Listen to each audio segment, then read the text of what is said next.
Hello po sa mga kapwa ko Free Fire player dyan na hindi mahilig mag top up or bumili ng skins, bundles, or etc. etc. So ipapakita ko po sa inyo ngayon paano ko bihisan yung aking character.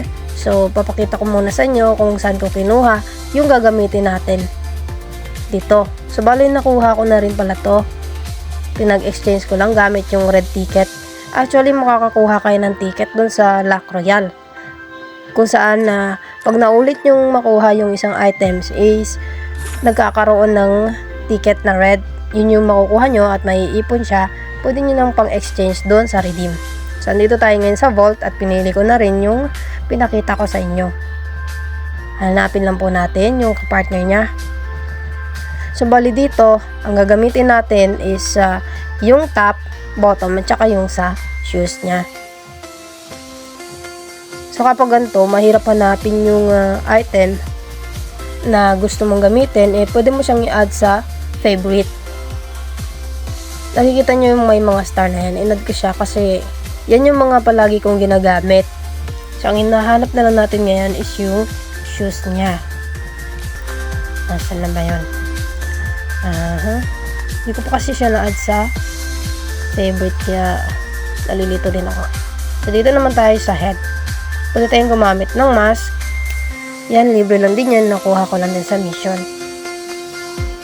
So, pang dagdag angas na rin is lagay naman natin tong hat na galing naman dun sa nare-redeem ko gamit ang cube. Actually, makakakuha ka rin ng cube kapag masipag ka talaga mag-ipon. Nakukuha din siya sa Lock Royale kapag nag-i-spin ka. Kaya sipag at tiyaga lang ay makakakuha ka ng libre. Di mo kailangan gumastos. So, ito naman, nilagay ko na sa max level tong ating pet para magkaroon siya ng skin. So, diba, napakaangas. So, pagdating naman sa bag, kayo na pong bahala mamili ng mga bag na gusto nyo. So, ito naman tayo sa armory. Napin natin yung melee para dagdag angas sa ating outfit. Pili natin yung katana. Itong katana na to, nakuha ko lang dito sa mission. So, lahat yan, yung outfit na nagamit ko is libre.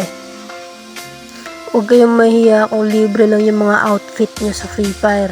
Hindi naman kasi sukatan ng galing yung outfit sa paglalaro. Ang mahalaga masaya ka at wala kang naaapakan tao. Masaya tayo at kontento sa kung anong meron tayo. Stay humble lang palagi mga pre. So ayan na nga yung kalabasan ng ating pinagpa-partner na bundles. Angas, diba? Hindi mo kailangan gumastos pa Napakaangas naman na. So yun lang. Maraming salamat po sa panonood.